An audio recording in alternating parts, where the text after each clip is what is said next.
सरोवर के तट पर दो व्यक्ति कहीं से आए। एक सरोवर के तट पर दो व्यक्ति कहीं से आए। एक लगा लहरों को गिनने, दूजा डूब नहाए। एक लगा लहरों को गिनने, दूजा डूब नहाए। इसमें गिनने वाला अज्ञानी, इसमें डूबने वाला, इसमें गिनने वाला अज्ञानी, डूबने वाला ज्ञानी जानो।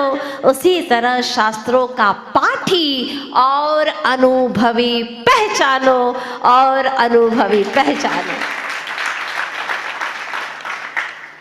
एक शीतल जल का, मिष्ट जल का सरोवर है। वहां दो व्यक्ति कहीं से आए। एक सवेरे से शाम तक लहरों को गिनते बैठा। प्यास लगी थी। भले मानुष को मालूम ही नहीं था कि लहरों को गिनने से प्यास बुझने वाली नहीं है, वरन शाम तक और प्यास कई गुना हो उठी। वह बेचारा लहरों को गिनता रहा। और दूसरा प्यासा था, आया। उसने अपना छन्ना लिया, पानी छाना और अपनी प्यास बुझाना शुरू कर दी। आप सभी महानुभावों से पूछना चाहती हूँ कि इन दोनों में से आपको कौन सा व्यक्ति अच्छा लगा? जिसने अपनी प्यास बुझाई, नहाया, अपने आप को स्वच्छ किया, निर्मल किया और फिर अपनी प्यास भी बुझा ली, वो व्यक्ति श्रेष्ठ है। नो डाउट आप लोगों की चॉइस बहुत अच्छी है। पर प्रश्न ये है कि आप कर क्या रहे हैं? आप लोग लहरों को गिनने वालों में हैं, या कि डूब नहा करके अपनी प्यास बुझाने वालों में हैं? प्रश्न आप अपने आप से करिएगा, समाधान मिलेगा। आज तक तो कभी भी पीने की कोशिश ही नहीं की। माँ जिनवाणी के उस अमृत रस को पीने की कभी कोशिश ही नहीं की, जरूरत महसूस ही नहीं हुई। दुख घना था, प्यास घनी थी, लेकिन विषय भोगों के उस जहर को पीते रहे, फलतः मरते रहे, जन्मते रहे, मरते रहे, लेकिन आज तक कभी भी अजर अमर दशा को प्राप्त न हो पाए, क्योंकि कभी जिनवाणी का अमृत रस पिया ही नहीं, कभी इच्छा ही नहीं हुई कि मैं ये पीऊं। इसको पीने से मेरे परिणामों में जो विशुद्धि आती है, वह अरबों खरबों का धन, 3 लोक की जड़ संपदा मुझे नहीं दे सकती। जो जिनवाणी का रस पी करके जो अंदर में परिणामों की विशुद्धि आती है, वो कोई नहीं दे सकता। वो विशुद्धि का आनंद अलग है, और जड़ वस्तुओं को पाकर के जो सुख की अनुभूति होती है वो अलग है। इन दोनों में बहुत अंतर है। जो आनंद है वह स्वाधीन है। अभी आप जो आनंद पाते हैं यहाँ बैठ करके प्रभु की वाणी का, किसी के माध्यम से श्रवण करके, पर है तो प्रभु की वाणी, उसका श्रवण करके जो आनंद आता है वो स्वाधीन है, किसी का दिया हुआ नहीं है। तुम्हारे भीतर में जो श्रद्धा उमड़ करके उपयोग के साथ में आत्मा में जो श्रद्धा का भाव उमड़ता है, उसका जो आनंद है अलौकिक आनंद है, शाश्वत सुख को दिलाने वाला है, और जन्म जन्म के दुख को पल भर में मिटाने की क्षमता रखता है। ये वो आनंद है। लेकिन विषय भोगों का, सुख संपत्ति इकट्ठी करके, जड़ धन को इकट्ठे करके जो सुख की प्रतीति होती है, आनंद नहीं है वहां। वो सुख है, इंद्रिय को अच्छा लगता है, मन को अच्छा लगता है, पर वास्तव में वह आत्मा का सुख नहीं है, पराधीन है। आज के ही दिन कितना पवित्र दिन है। जिनवाणी माँ का रसास्वादन किया था। कल के दिन गुरु मिल गए तो आज के दिन गुरु ने ज्ञान देना शुरू कर दिया। कल गुरु पूर्णिमा का दिन था, कल की तिथि में गुरु मिले, आज हमें ज्ञान मिलना शुरू हो गया। प्रभु वीर ने केवल ज्ञान प्राप्त किया और 66वें दिन भगवान की प्रथम देशना खिल गई, और झेलने वाले थे गौतम गणधर स्वामी। जैसे कि सिंघनी का दूध स्वर्ण पात्र में ही टिकता है, अन्य पात्र में टिकता नहीं है, छेद हो जाएगा, वो टिक नहीं सकता। ठीक उसी प्रकार से तीर्थंकर प्रभु की वाणी के लिए भी कोई ऐसे ही गौतम गणधर जैसे चाहिए थे और वो मिल गए। उनकी वाणी खिरी और 12 कोष्ठ में बैठे भव्य जीव उनके दिव्य ध्वनि का श्रवण करने लगे। इसी देशना की प्राप्ति की तिथि को वीर शासन जयंती के नाम से लोग जानते हैं। इतिहास साक्षी है और आज वही सुनहरा स्वर्णिम दिन है जब चौथे काल में 33 वर्ष और 8.5 माह, मतलब 8 महीना 15 दिन शेष रहे थे, तब राजगृही के विपुलाचल पर्वत पर, आज भी वहां पर चतुर्मुखी प्रतिमाएं विराजमान हैं, आप लोगों ने दर्शन किए होंगे।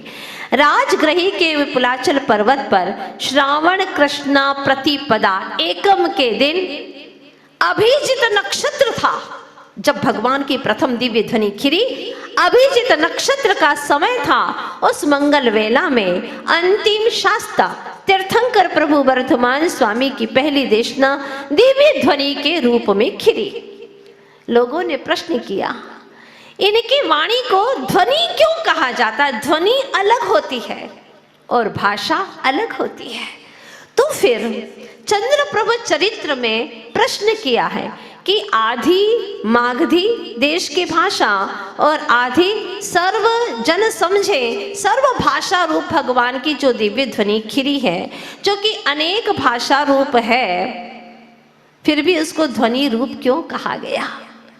धवला में भी ये प्रश्न किया है कि भगवान की वाणी तो अनेक भाषामय है, सभी जीव समझते हैं भगवान की भाषा को, पशु भी समझते हैं, देव भी समझते हैं, चारों प्रकार के देव समझते हैं और मनुष्य भी समझते, चाहे किसी देश से आ जाए, पर भगवान की वाणी को समझते हैं। उस एक्शन से ही उसके भाव को आप पकड़ लेते हैं और बिना कुछ कहे भी आप समझ लेते हैं, तो फिर भगवान है। उनकी ध्वनि, दिव्य ध्वनि ओमकार नाद रूप में खिलती है और सब जीव समझते हैं। क्या अद्भुत क्षण है! आजकल के अज्ञानी जीव, मिथ्या दृष्टि संसार में भटके विषय भोगी जीव कहते हैं हमें भगवान की वाणी समझ में नहीं आती है। ओहो, दुनिया की बातें समझ में आती हैं और भगवान की वाणी समझ में नहीं आती। इसका मतलब तुम्हें भगवान की वाणी की महिमा आई ही नहीं है।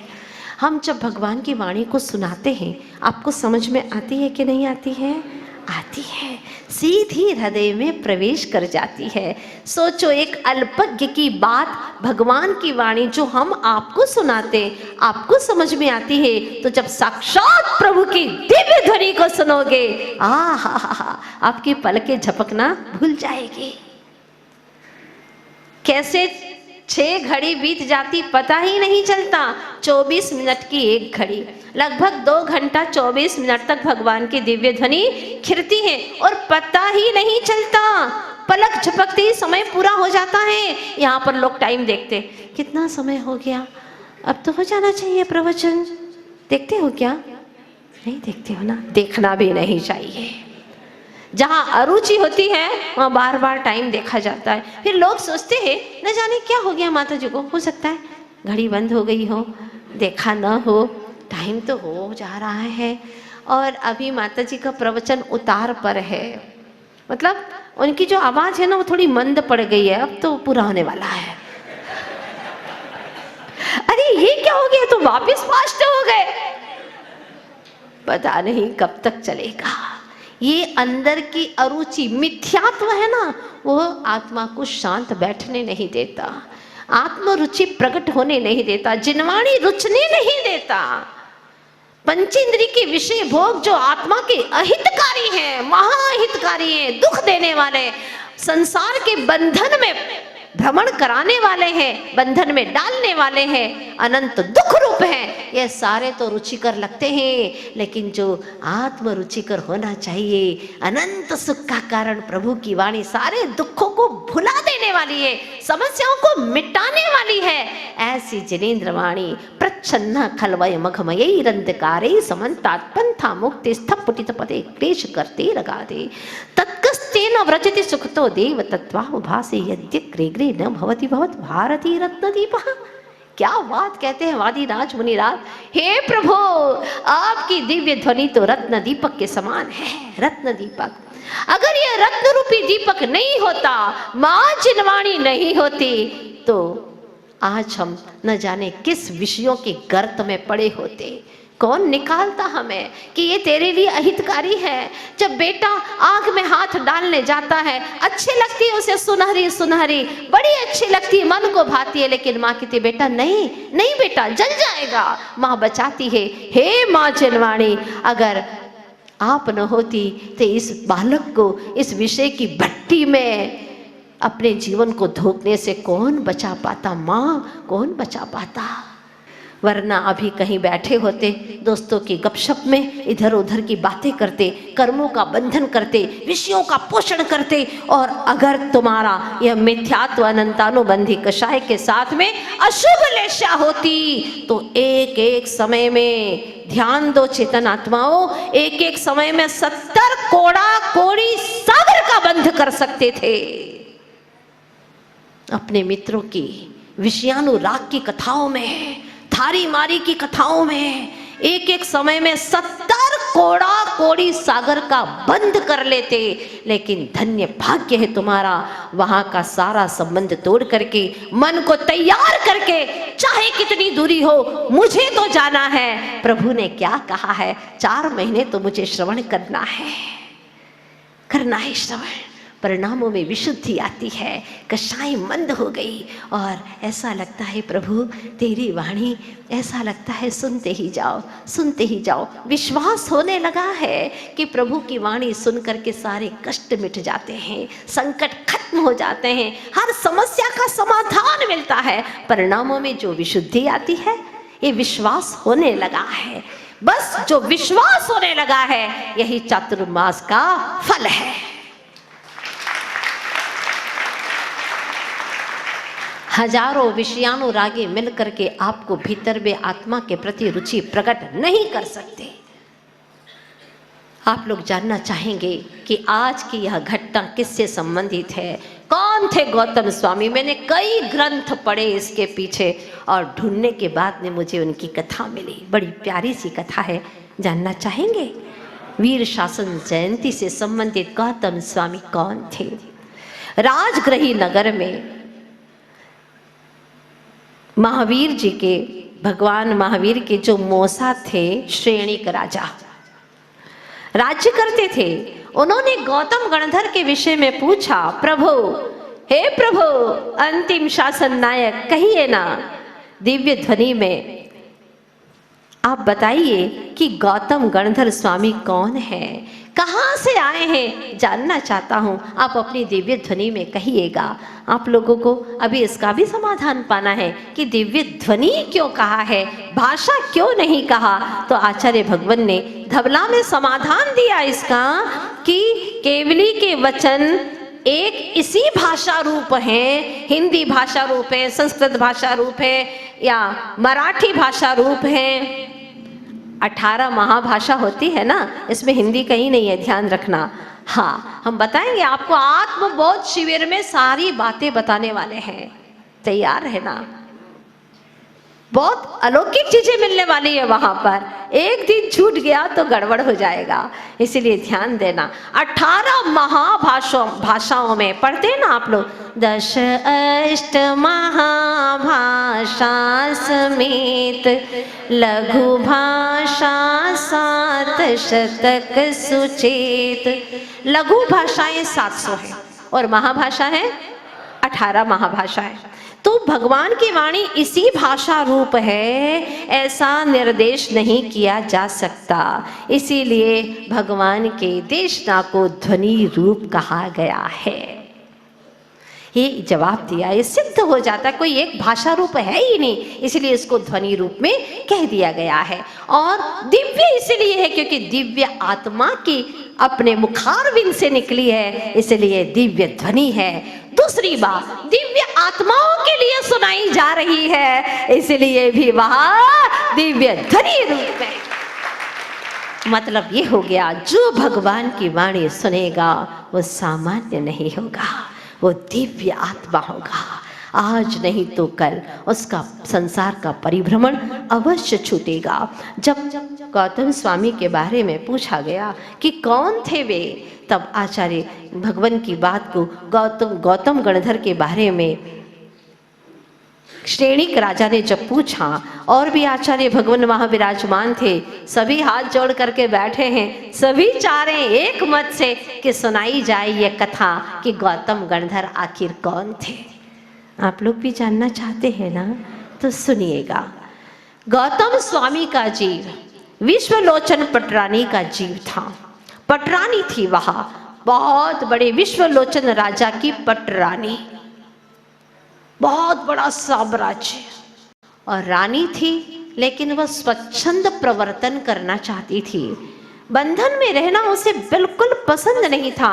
रनवास में कब तक पड़ी रहूंगी। आखिर वह स्वच्छंद प्रवर्तन करने वाली एक दिन 2 दासी के साथ में ही दासी का वेश धारण करके, वेश बदल करके रनवास के बाहर चली जाती है। और जब बाहर चली गई तो अब अंदर आना तो बहुत मुश्किल हो गया। बाहर में गई, बाहर के रंग रौनक में ऐसे आकर्षित हो गई कि वह दुराचारी हो गई, विषय लंपटी हो गई, मांस भक्षी हो गई, मुनि निंदक हो गई, तरह तरह के पाप करने लगी। और इस पाप के वजह से उसको नरक आयु का बंध हो गया। उस पटरानी को, कहाँ पटरानी, और मारी मारी घूमने लगी। अब नरकगामी हो गई और नरक में उसने जन्म ले लिया। भयंकर यातनाएं भोगती रही। नरक से निकल करके जैन आगम कहता है कि वह बिल्ली की योनि में चली गई, बिल्ली बन गई। वहां से निकली तो सूअरी बन गई, वहां से निकली उसने कुत्ती का वेश धारण किया, स्त्री पर्या अभी भी चल रही है और भयंकर ऐसे ऐसे रूप धारण कर रही है। फिर मुर्गी बन गई, फिर एक कानी स्त्री के रूप में जन्म लिया, यानी कानी हो गई, फिर लंगड़ी हुई। ऐसे करते करते अनेक दुख भोगे, क्योंकि उसने धर्म की निंदा की, धार्मिकों की निंदा की। फलतः वह मर करके अनेकों ऐसे यातनाओं को भोगती भोगती क्षुद्र कन्या उत्पन्न हुई। क्षुद्र के घर में कन्या हुई, भीख मांगती, खाने के लाले पड़े हुए हैं और जीवन अपना गुजार रही थी कि एक दिन महामुनीश्वर का उपदेश चल रहा था। ऐसे ही गांव के बीच में और ऐसे गुजर रही थी